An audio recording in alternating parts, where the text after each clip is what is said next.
आप सबको यीशु सहाय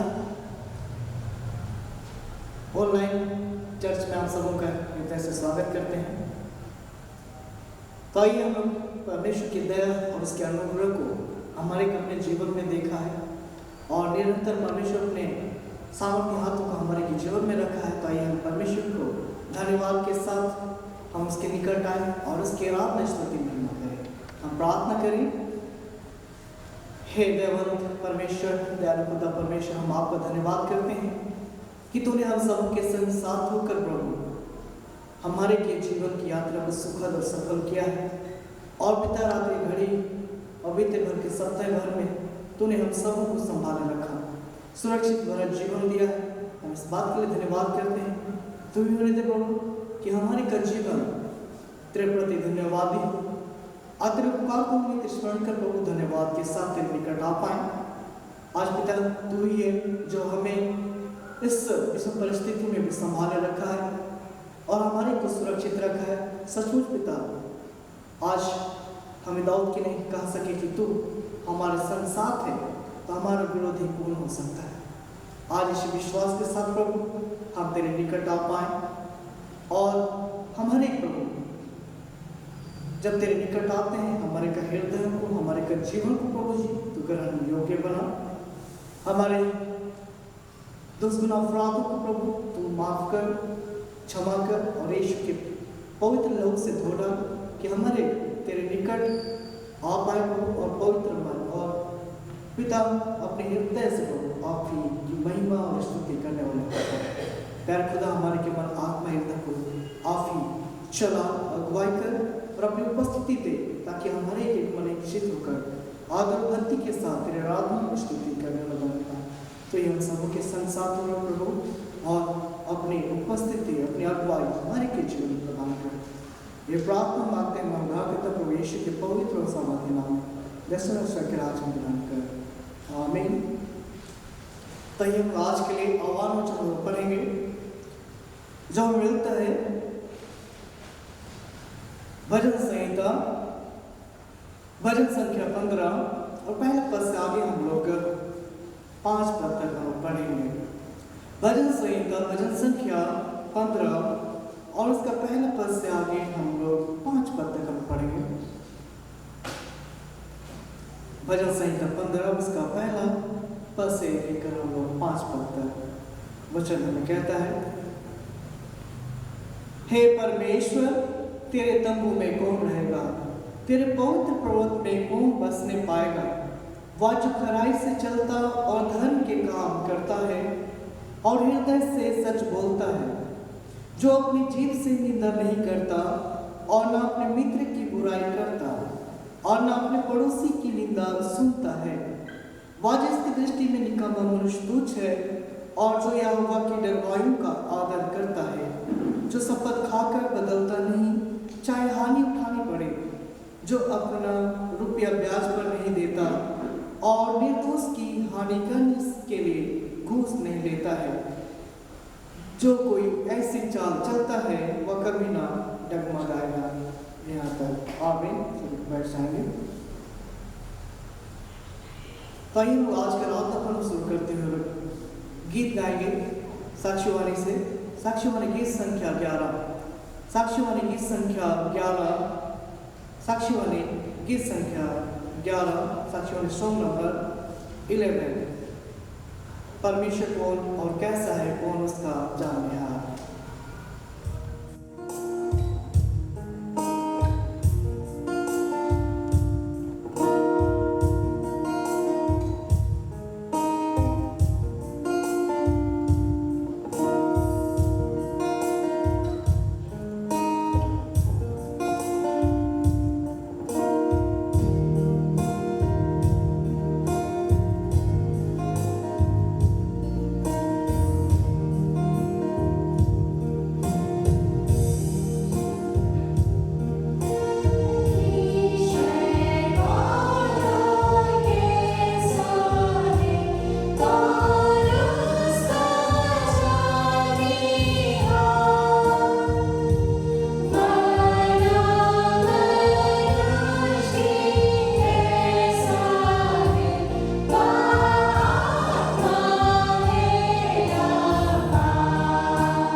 हमारा त्रिएक परमेश्वर पिता और पुत्र और पवित्र आत्मा के नाम से हुए।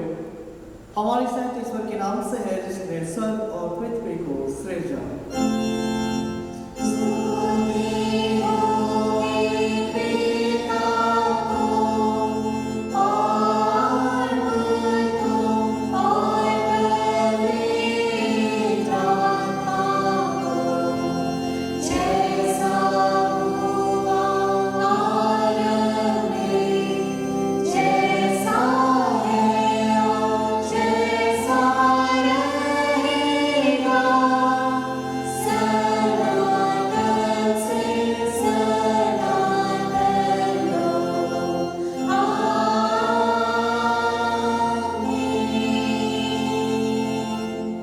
इस समय हम परमेश्वर के सम्मुख अपने पापों को दीनता से मान लेवे। हे सर्वशक्तिमान ईश्वर दयालु पिता, हम दीनताई से अपने सब पाप अपराधों को तेरे सम्मुख मान लेते हैं। तू अपने प्रिय पुत्र हमारे प्रभु यीशु ख्रीस्त के कारण हम पर दया दृष्टि कर और हमारे सब पापों को क्षमा कर। आमीन।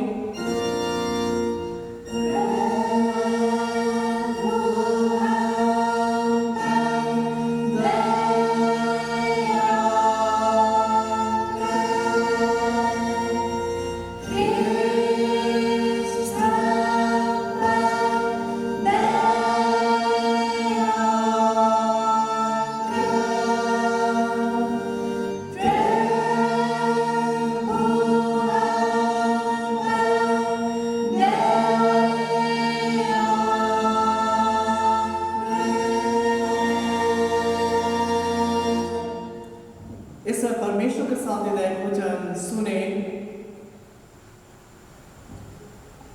पहाड़ सरक जाएंगे और पहाड़ियां हिल जाएगी, पर मेरी दया तेरे पास से न सरकेगी और न मेरे कुशल की वाचा हिलेगी। परमेश्वर तेरा दया करने हारा कहता है। यशायाह 14:10। आमीन।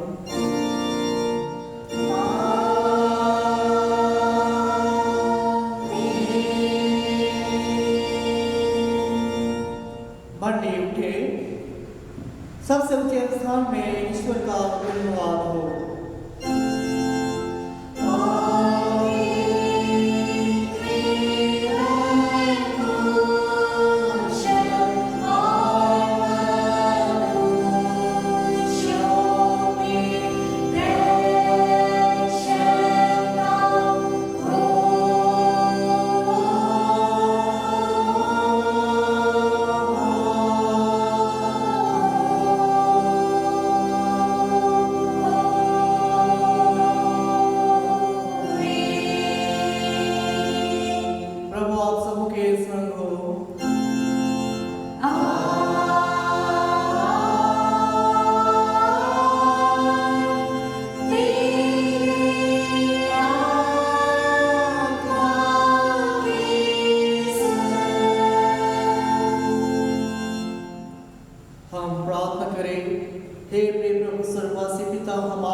कि तो अपनी कृपा से हम सबों का विनाश नहीं चाहता है, परंतु कि हम हर एक अपना मन तेरी ओर फिराए और बच जाए।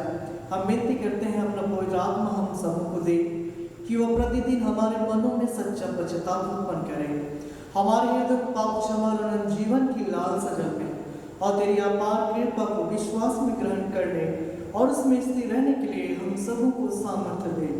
हर प्रकार की परीक्षा में हम सबों को संभाल कि जिससे अनुग्रह के द्वारा अंत में परम सुखी हो जाए, हमारे प्रभु यीशु ख्रीस्त के कारण। आमीन।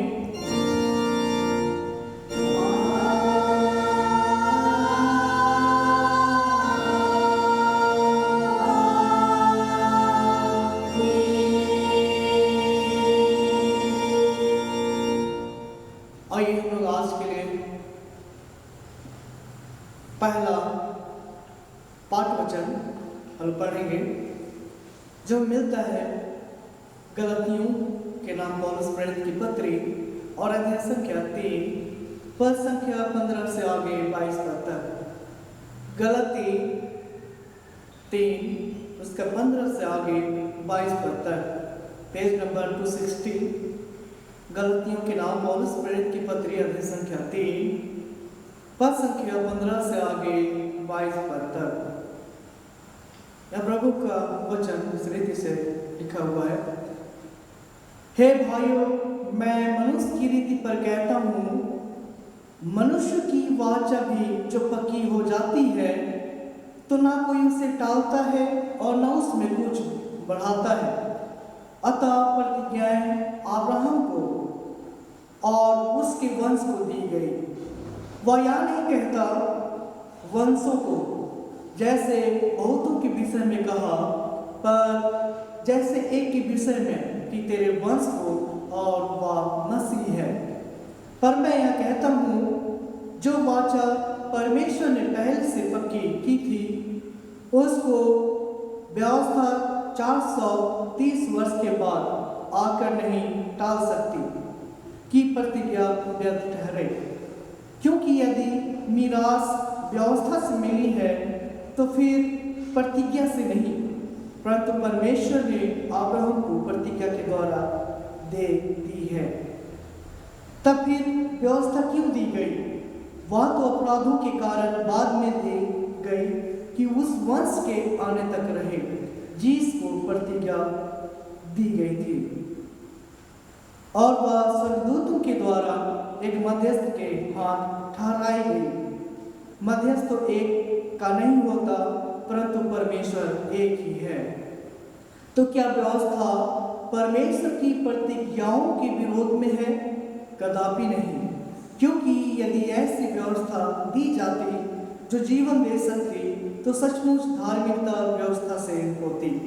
परंतु पवित्र शास्त्र ने सबको पाप के अधीन कर दिया ताकि वह प्रतिज्ञा जिसका आधार यीशु मसीह पर विश्वास करना है, विश्वास करने वालों के लिए पूरी हो जाए। यहाँ तक आमीन।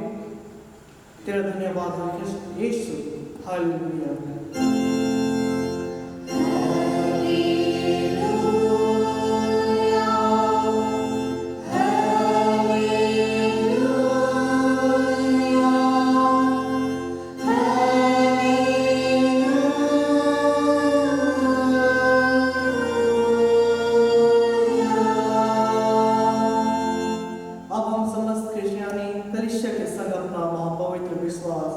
दर्पण को मानने की युग है। मैं विश्वास करता हूँ परमेश्वर पिता पर जो स्वर्ग और पृथ्वी का सशक्तिमान सृजनहार है, और उसके इकलौते पुत्र अपने प्रभु यीशु ख्रीस्त पर जो पवित्र आत्मा से गर्भ में आया, कुंवारी मरियम से उत्पन्न हुआ, पांतुस पिलातुस की आज्ञा से दुख उठाया, क्रूस पर चढ़ाया गया, मर गया और गाड़ा गया, पाताल में उतरा, तीसरे दिन मृत्यु में से जी उठा, स्वर्ग पर चढ़ गया और परमेश्वर से शक्तिमान पिता के दाहिने हाथ बैठा, जहाँ स्वयं जीवितों और मृत्यु का विचार करने को फिर आएगा। मैं विश्वास करता हूँ पवित्र आत्मा पर, एक ही भौतिक खिस्टानी कलीसिया, पवित्रों की संगत पर, पापों की क्षमा, देह के जी उठने और अनंत जीवन पर। आमीन।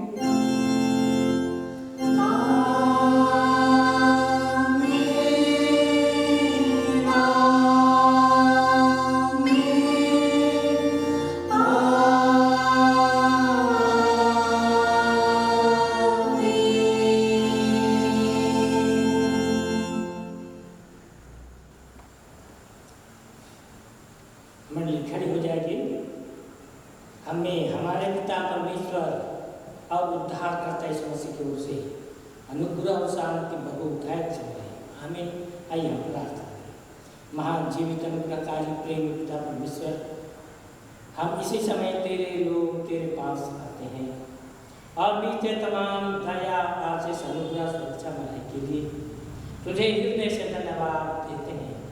हे प्रभु, हम एक एक के धन्यवाद मन पिता को जानता है हम सभी के सभी पापी लोग हैं। हर एक के पाप को अपराधों को अपने बड़ी अनुग्रह से क्षमा कर अपने पुत्र हमारे उद्धार करता मसीह के पवित्र रोज दो शुद्ध और पवित्र कर। अब इसी समय हम सबों को शुद्ध मन दे, पवित्र जीवन दे, नया जीवन दे। आकर हम एक एक के साथ बोल और बातचीत कर, ताकि हम तेरे लोग तेरे जीवते वचन को सुनकर समझकर जीवन भर उसी में जीवन जीते हुए हे प्रभु हम सभी के सभी अनंत जीवन मिलते हैं सकेंगे। यह प्रार्थना हमारे उद्धारकर्ता यीशु मसीह के नाम से मांगते हैं, सुन और दया से ग्रहण करें। आमीन। इस समय हम लोग मदद के लिए ईश्वर का वचन सुनेंगे जो लिखा है लूका रचित सुसमाचार उसका 10 अध्याय 23 से लेके 37 पद तक। लूका रचित सुसमाचार 10 अध्याय उसका 23 से लेके 37 पद तक हम सुनेंगे। इसमें ईश्वर का जीवित वचन इस प्रकार से लिखा हुआ है। तब चेलों की ओर मुड़कर अकेले में कहा, धन है वे आंखें जो ये बातें जो तुम देखते हो देखती है, क्योंकि मैं तुमसे कहता हूँ कि बहुत से भविष्यवक्ताओं और राजाओं ने चाहा कि जो बातें तुम देखते हो वह देखें पर ना देखी, और जो बातें तुम सुनते हो उन्हें ना सुन पाए। और देखो यह एक व्यवस्थापक उठा और वह यह कहकर उसकी परीक्षा करने लगा, हे गुरु, अनंत जीवन का वारिस होने के लिए मैं क्या करूं? उसने उससे कहा, व्यवस्था में क्या लिखा है, कैसे पढ़ता है? उसने उत्तर दिया, तो प्रभु अपने परमेश्वर से अपने सारे मन और अपने सारे प्राण और अपनी सारी शक्ति के साथ प्रेम करना, वैसा ही करना, और अपने पड़ोसी से अपने समान प्रेम रखना। उसने उससे कहा, तूने ठीक उत्तर दिया, यही कर तो तू जीवित रहेगा। परंतु उसने अपने आप को धर्मी ठहराने की इच्छा से यीशु से पूछा, तो मेरा पड़ोसी कौन है?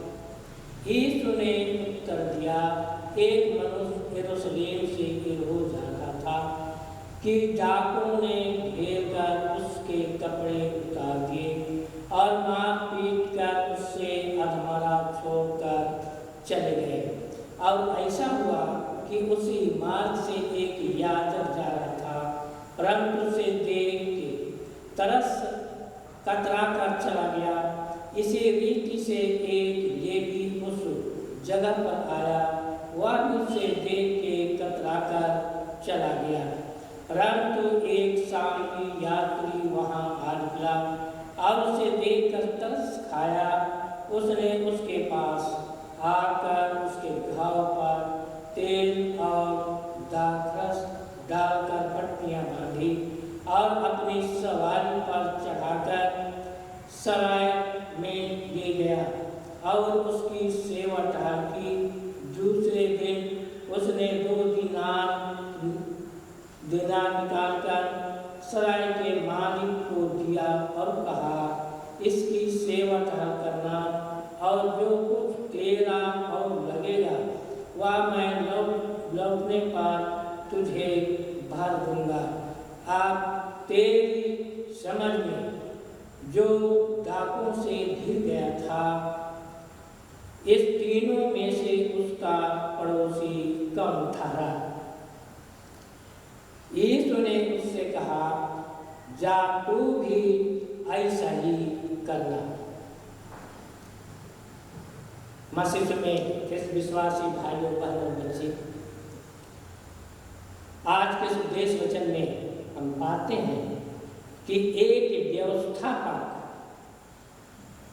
खड़ा होकर यीशु को परखना चाहा, परीक्षा लेना चाहा, और वह यीशु से सवाल करके कहता है कि हे गुरु, अनंत जीवन का वारिस होने के लिए मैं क्या करूं? वह तो परखने के लिए कहा, परंतु आज हम मसीह इस बात पर गौर करते हुए इस बात पर ध्यान देंगे कि आज तक हम कभी इस सवाल को यीशु के पास कहे हैं कि हे यीशु, हम मसीही होके अनंत जीवन का वारिस होने के लिए हम क्या करें? या व्यवस्थापक जो यीशु को सवाल करता था, वह व्यवस्था के बारे में भी जानता था। व्यवस्था विवरण 6 अध्याय का पहला से लेके 4 पद तक में हम पाएंगे कि वह व्यवस्थापक इस बात को जानता था कि बड़ी आज्ञा, महा आज्ञा का पालन करना, महा आज्ञा का पालन करते हुए उसका भय, उसका डर और भय में जीवन बिताते हुए सभी विधियों और नियमों को चौकसी से पालन करने की आवश्यकता है। वह व्यवस्थापक जानता था कि जब तक हम यहोवा परमेश्वर के का भय मानते हुए उनकी विधियों और नियमों को चौकसी से अगर पालन नहीं करेंगे तो वह देश, जिस देश में हम जाना चाहते हैं, वह उस देश में हम नहीं जा सकेंगे। फिर आगे में वचन वह व्यवस्था विवरण 6 अध्याय का 2 पद में हम पाएंगे कि वह व्यवस्थापक मूसा का इस बात को भी याद करता है कि मूसा ने इस्राएलियों को कहा था, जब तक तुम इन विधियों नियमों को चौकसी से पालन नहीं करेगा और अपने बाल बच्चे, नाती पोतों को यदि तुम नहीं सिखाएगा तो उस देश में नहीं पहुंच सकोगे जहां दूध और मधु की धारा बहती है। मसीह में प्रिय भाइयों और बहनों, आज हमारे लिए यह वचन है कि हम यदि अनंत जीवन का वारिस होना चाहते हैं तो हम सबों को इस व्यवस्था के अनुसार जीवन बिताने की आवश्यकता है। वह व्यवस्था पर तो उसी के अनुसार जीवन बिताता था और व्यवस्था के बारे जानता भी था। आज हम हरेक मसीहों को जानने और उसी के अनुसार चौकसी से विधियों नियमों परमेश्वर का डर और भय मानते हुए चौकसी से पूरा करने की आवश्यकता है। तभी हम उस जीवन में, उस राज में जहाँ दूध और मधु की धारा बहती है। आगे हम वचन में यह पाएंगे कि यीशु मसीह उसको पूछता है, क्या तुम व्यवस्था को जानता है? व्यवस्था को क्या तुमने पढ़ा है? तो वह कहता है कि व्यवस्था में कौन सी बड़ी आज्ञा है? व्यवस्था में कौन सी बड़ी आज्ञा है? तो व्यवस्था विवरण 6 का 4 पद में हम पाएंगे, यहोवा परमेश्वर एक ही परमेश्वर है, सर्वशक्तिमान है। उसी ने हम मनुष्यों को अपने स्वरूप और समानता में बनाया और इस धरती पर यूं ही छोड़ नहीं दिया, परंतु सब कुछ जीने, खाने, रहने, उड़ने, पहनने का भी व्यवस्था किया। उस पिता परमेश्वर को सारे मन से प्रेम करने की आवश्यकता है। व्यवस्था विवरण 6 अध्याय का 4 पद में वह व्यवस्था पर कहता है, इसीलिए तो अपने सारे मन से, अपनी सारे प्राण से, सारी शक्ति से और बुद्धि से परमेश्वर पिता को प्रेम करना, क्योंकि वही सब कुछ है। अब उसने हम सबों से प्रेम करके अपने स्वरूप और समानता में बना दिया। मसीह में प्रिय भाइयों बहनों, आज हम भी इस बात को जाने समझें कि परमेश्वर पिता ने हम सबों से प्रेम किया और प्रेम करके यूहन्ना 3:16 में हम पाते हैं, परमेश्वर पिता ने इस जगत से ऐसा प्रेम किया कि उसने हम सबों का पाप मोचन जीवन उत्तरान के लिए, उद्धार के लिए, अनंत जीवन पाने के लिए अपना एक लौटा पुत्र को दे दिया। हम मत्ती रचित सुसमाचार उसका 22 अध्याय का 24 पद से आगे हम पाएंगे कि सबसे बड़ी आज्ञा क्या है। सबसे बड़ी आज्ञा तो यीशु उस व्यवस्थापक को जवाब देता हुआ कहता है, तो अपने परमेश्वर से अपने सारे मन से, अपने सारे प्राण से, अपने सारी शक्ति से और बुद्धि से प्रेम करना, और वैसा ही अपने पड़ोसी से भी प्रेम करना। पड़ोसी से भी प्रेम करना। हम मत्ती 22 का 40 पद में हम पाएंगे कि यही व्यवस्था में सबसे बड़ी आज्ञा है, जो पूरे बाइबल का अर्थात व्यवस्था और भविष्यवक्ताओं का आधार है।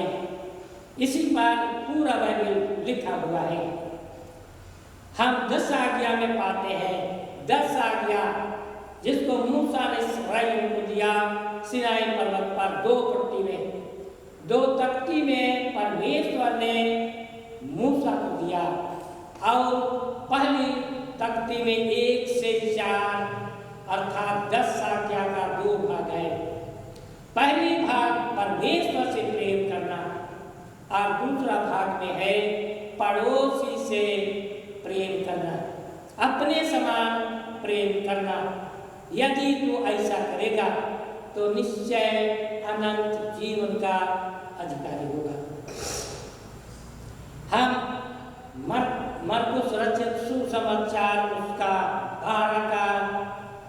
12 अध्याय का 31 पद में हम पाएंगे कि ये ही 2 आज्ञा है, इससे बड़ी कोई दूसरी आज्ञा नहीं।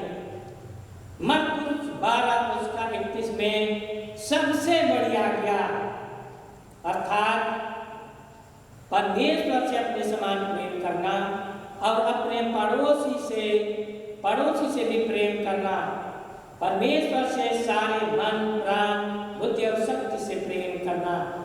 दाऊद राजा अपने भजन में लिखता है और भजन को गाता हुआ कहता है, हे मेरे मन यहोवा को धन्य का, और जो कुछ मुझ में है उसके पवित्र नाम को धन्य कहे।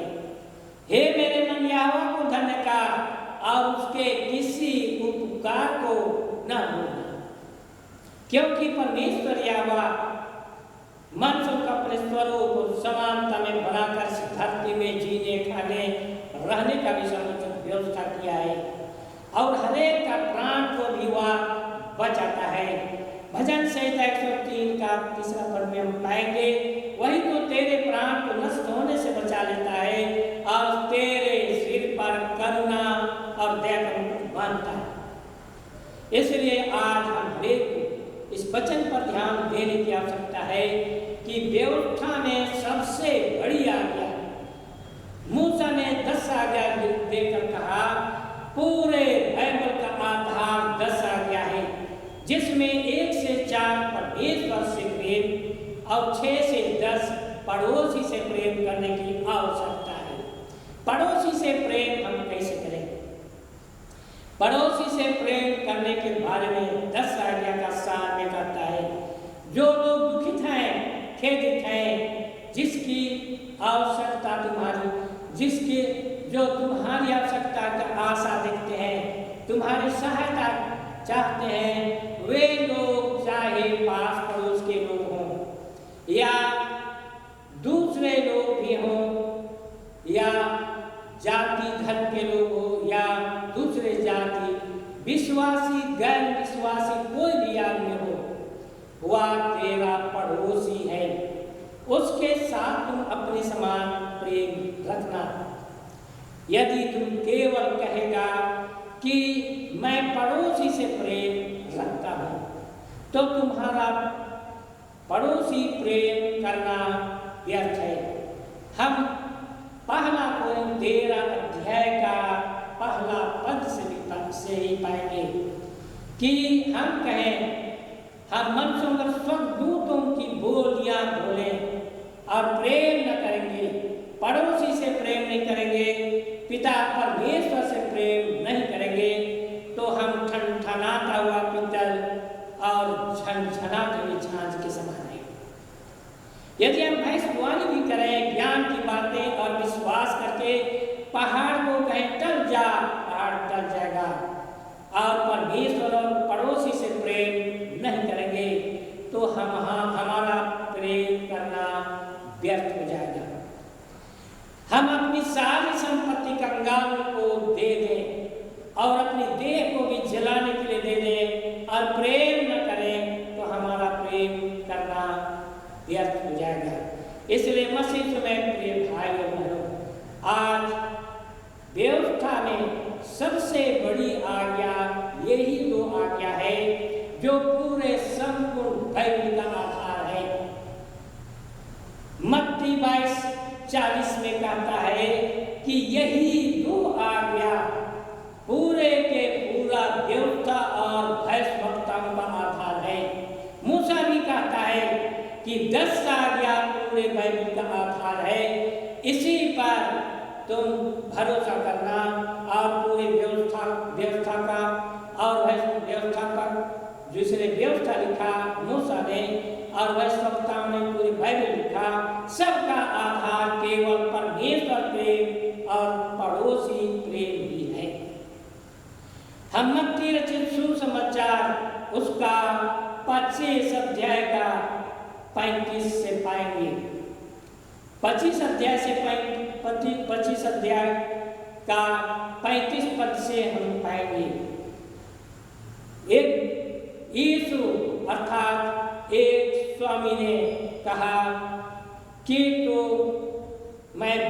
क्योंकि मैं भूखा था तूने खाना खिलाया, मैंने प्यासा था पानी पिलाया, मैं नंगा था तूने कपड़ा पहनाया, मैं परदेसी था अपने घर में रहने के लिए दिया, मैं बीमार था मेरी सुधि ली, मैं बंदीगृह में था तूने मुझे देखने के लिए गया।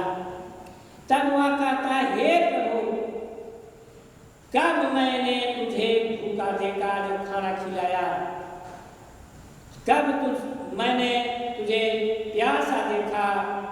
धर्मी और सेवा करने वालों का यह जवाब है। पड़ोसी प्रेम, पड़ोसियों को सेवा करने वाले लोग इसी तरह से पिता परमेश्वर से पूछते हैं कि हे पिता परमेश्वर, मैंने कब तुझे भूखा देखा कि तुझे खाना खिलाया, कब तुझे प्यासा देखा कि पानी पिलाया, कब नंगा देखा कि मैंने कपड़ा पहनाया, कब बीमार था कि मैं तेरी सुधि ली।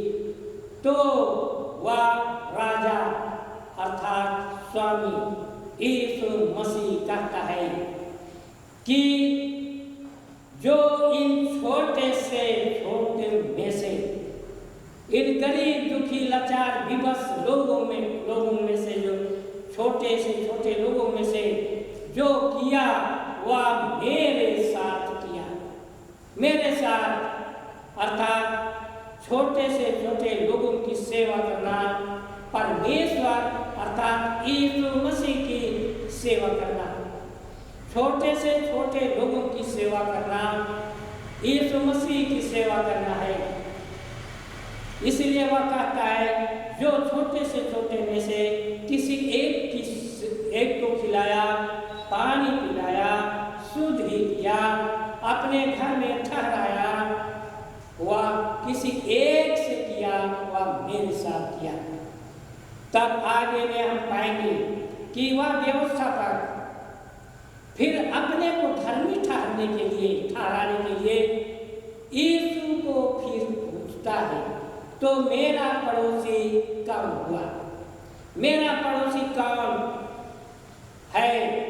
तब यीशु उनको कहता है, एक आदमी यरूशलेम से ईर हो जा रहा था, ईर हो जाते समय डाकुओं ने उसका कपड़ा लूट लिया, मारपीट करके अधमुआ कर दिया और वे छोड़कर चले गए।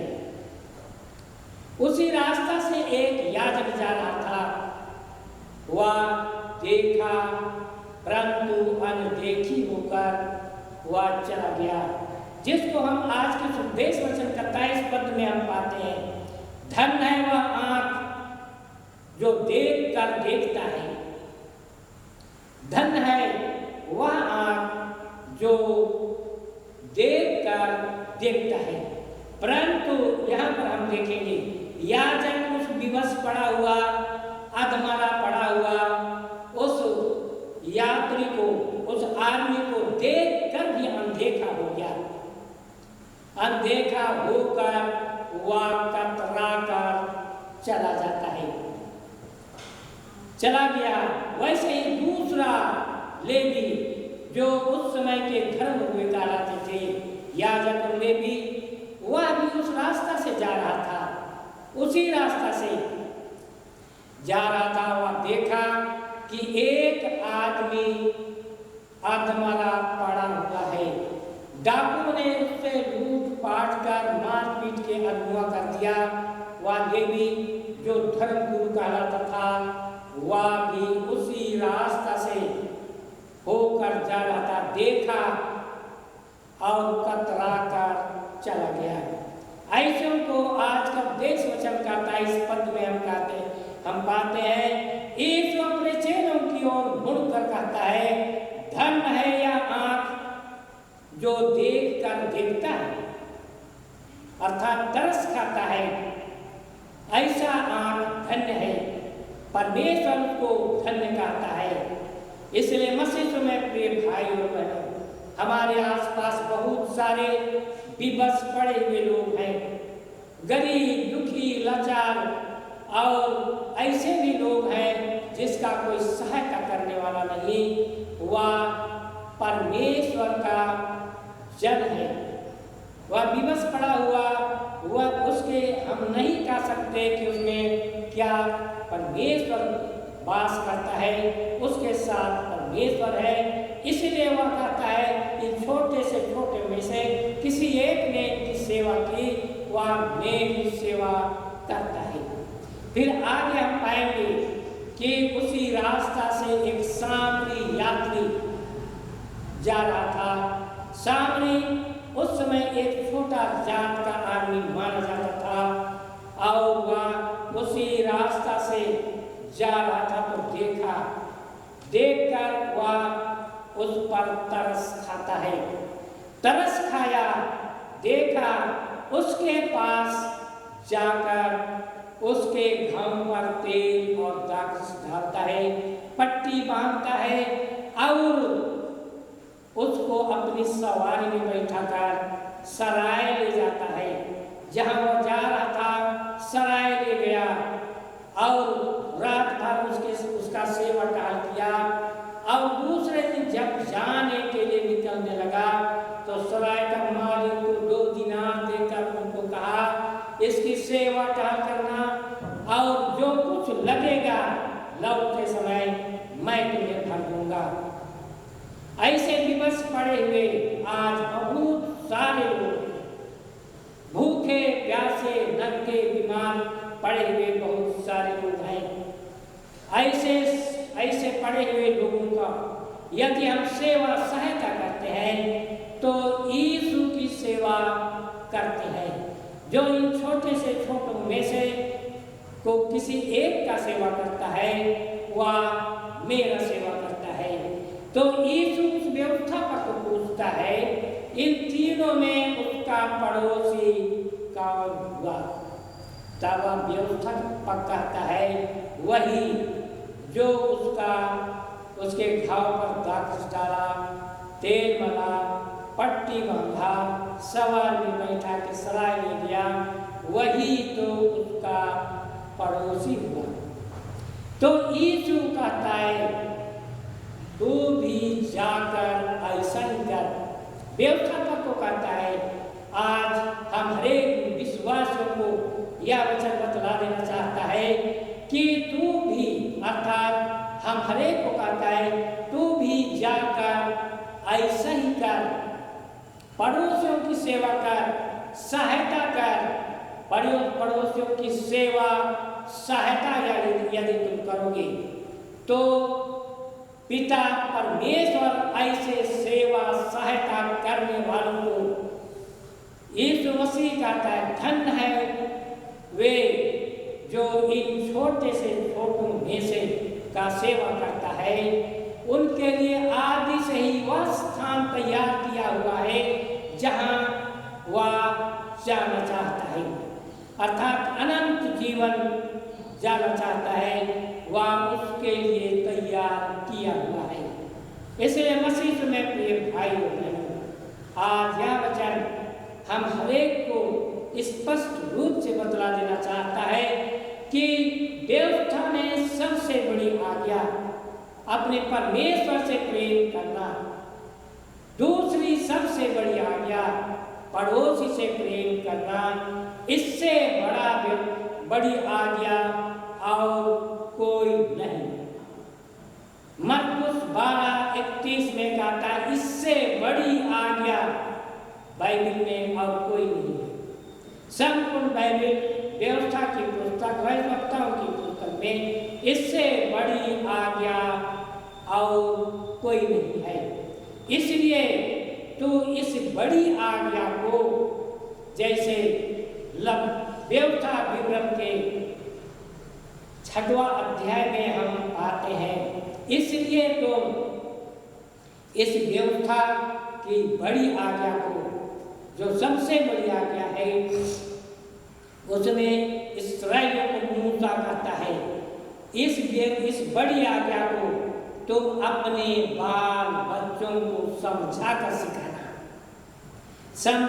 सिखाना, ऐसे बोल देने से नहीं, समझा कर सिखाना, नाती पोतों को सिखाना और सब पास पड़ोस के लोगों को भी सिखाना कि यह व्यवस्था की सबसे बड़ी आज्ञा है।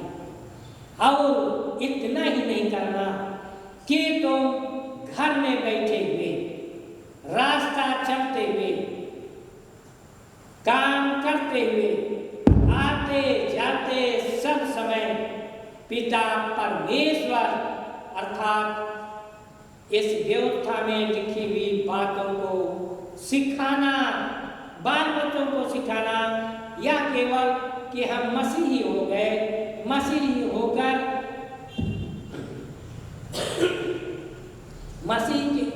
होकर हम अपने लिए केवल मैं मसीही हूँ, परमेश्वर से प्रेम करता हूँ, मैं मसीही होकर पड़ोसी से प्रेम, ऐसा नहीं। व्यवस्था विवरण 6वां अध्याय का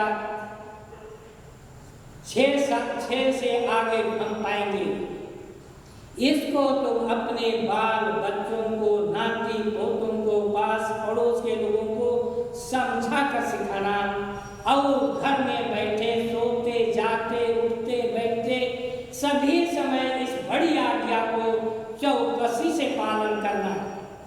अगर तू चौकसी से पालन करेगा, और आगे वचन में हम यह भी पाते हैं कि तो अपने हाथ में एक चिन्ह के रूप में बांध लेना, अपने आंख में टीका का काम करना और अपने दरवाजे के चौखट में भी लिख देना। इतना तक नहीं कि फाटक के गेट में भी लिख देना कि परमेश्वर का प्रेम और पड़ोसी प्रेम व्यवस्था में सबसे बड़ी आज्ञा है। इन सारी बातों को आज हम हरेक को भी आवश्यक है कि हम इस आज्ञा को, जो सबसे बड़ी आज्ञा है, पास पड़ोस में रहने वाले हमारे जितने भी रिश्तेदार हैं, जान पहचान के लोग हैं, चाहे वह हमारे धर्म के हों या गैर विश्वासी या गैर विश्वासी हो, सबको सिखाना कि परमेश्वर यहोवा ने हमें अपने स्वरूप और समानता में बनाया और हम सबों से प्रेम करता है, और वह चाहता है कि इन आज्ञाओं को मानते हुए सभी के सभी लोग, जैसे व्यवस्थापक कहता है कि इन आज्ञाओं को चौकसी से पालन करेगा तो तुम उस देश में जहाँ दूध और मधु की धारा बहती है जा सकोगे।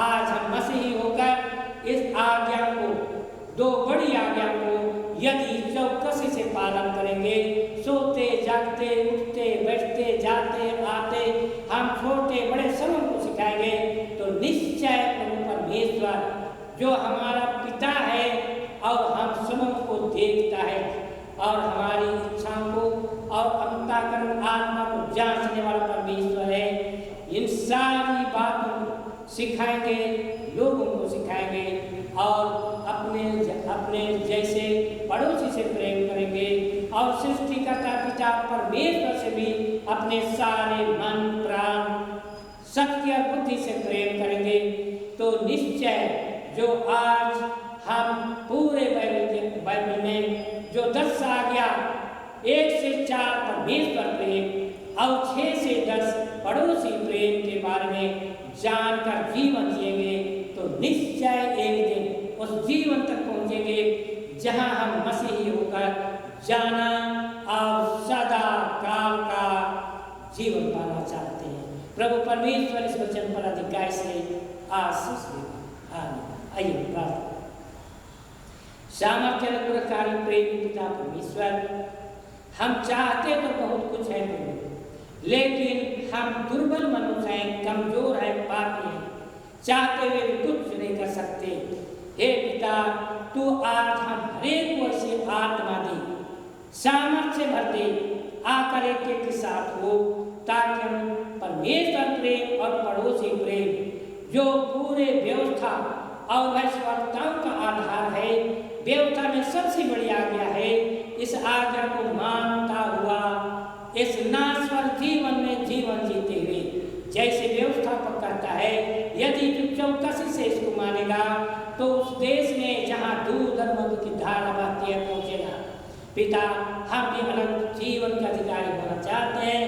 आज हम सबों की सहायता में मदद कर, ताकि हम इन 2 बड़ी आज्ञाओं को मानते हुए हम भी एक दिन उस जीवन में पहुँचे जहाँ अनंत जीवन की। यह प्रार्थना हमारे उद्धारकर्ता यीशु मसीह के नाम से मांगते हैं और दया से ग्रहण करते। आमीन।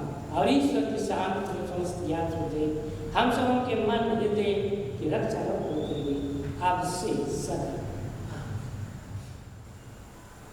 इस समय हम लोग गिरजा के लगातार साक्ष्यवाणी गीत नंबर 178 का 3 पद को गाएंगे। साक्ष्यवाणी गीत नंबर 178 का पहला, दूसरा, तीसरा पद को गाएंगे।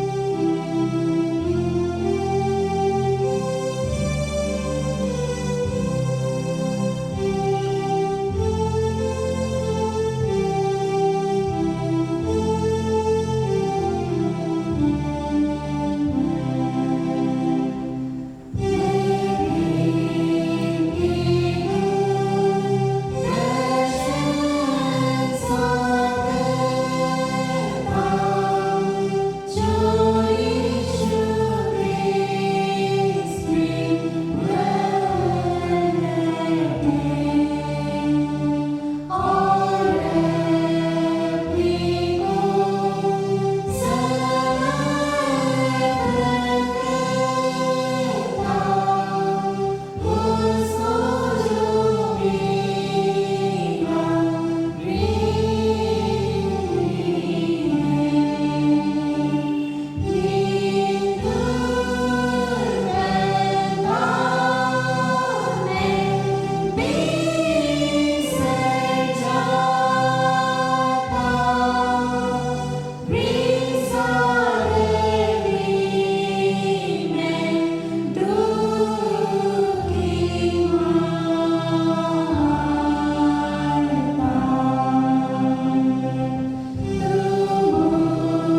सामर्थ्य महान जीवनकारी प्रेमी पिता परमेश्वर, हम पुनः तेरे लोग तेरे पास आते हैं और तुझे बीते संपूर्ण जीवन के लिए हृदय से धन्यवाद देते हैं और प्रार्थना करते हैं प्रभु परमेश्वर, आने वाले जीवन में हम हरेक के साथ होना, सबको अपनी छत्र छाया में साफ चलो सुरक्षित रखना, सुस्वस्थ भला चंगा रखना और अपनी पवित्र इच्छा के अनुसार चलाना, ताकि हम आने वाले जीवन में भी तेरे साथ तेरी उपस्थिति और संगति में रहकर तेरे नाम की महिमा तेरे पवित्र इच्छा के अनुसार कर तेरे संसार के सारे अनुग्रह और आशीष को पा सकेंगे।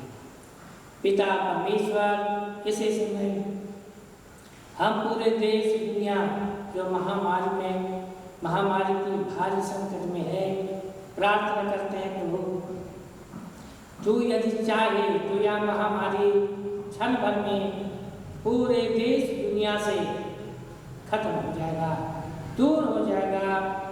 यदि तू चाहे तो सभी के सभी लोग जो तेरे कहलाते हैं तेरे पास आएंगे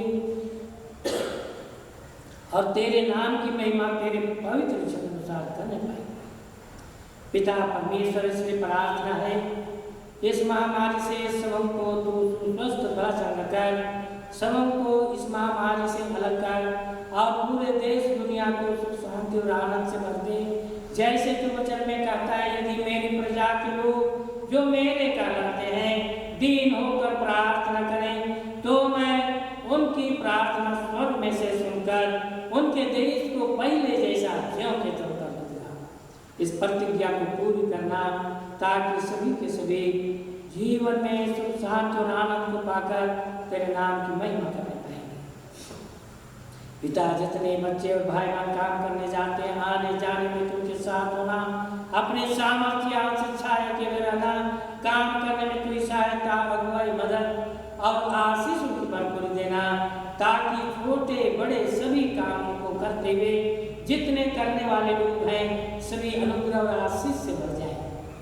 बच्चे ऑनलाइन पढ़ाई करते हैं, हे पिता परमेश्वर, उनके साथ होना, उनके पढ़ाई लिखाई में तू ही अनुग्रह में आशीषों की भरपूरी देना, स्वर्ग भंडार खोल कर आशीष देना, समझ बुद्धि ज्ञान से भर देना, इस मन सत्य बुद्धि देना, ताकि बच्चे पढ़ लिख कर तेरे महिमा की हे प्रभु परमेश्वर, हमारे जितने प्रिय लोग हमारे मंडली से, पासपोर्ट से दूर या नजदीक में जहाँ कहीं भी रहते हैं, हे प्रभु उनके साथ होकर उनकी भी स्तुति देना।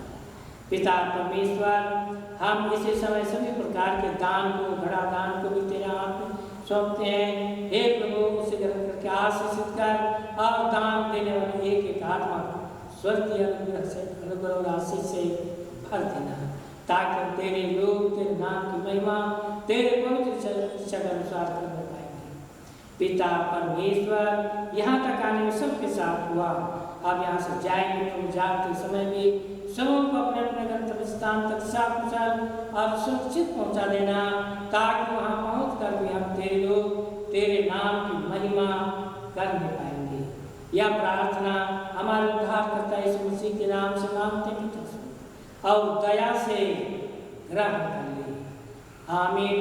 हे हमारे पिता, तू जो स्वर्ग में है, तेरा नाम पवित्र किया जाए, तेरा राज आए, तेरी इच्छा जैसे स्वर्ग में से पृथ्वी पर भी हो। हमारे प्रतिदिन की रोटी आज हमको दे और हमारे अपराधों को क्षमा कर, जैसे हमने अपने अपराधों को क्षमा करते हैं, और हमको परीक्षा में मत डाल, परंतु बुराई से बचा, क्योंकि राज और पराक्रम और महात्म सदा तेरे ही है, आमीन।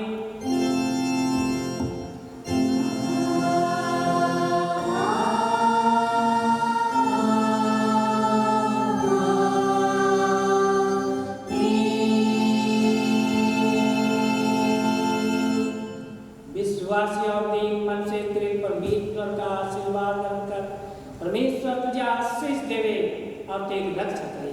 परमेश्वर अपना मुँह का प्रकाश तुम पर चमकावे और तुम पर अनुग्रह करे। परमेश्वर अपना मुँह का प्रकाश तुम पर चमकावे और तुम्हें खूब साल देवे, आमीन।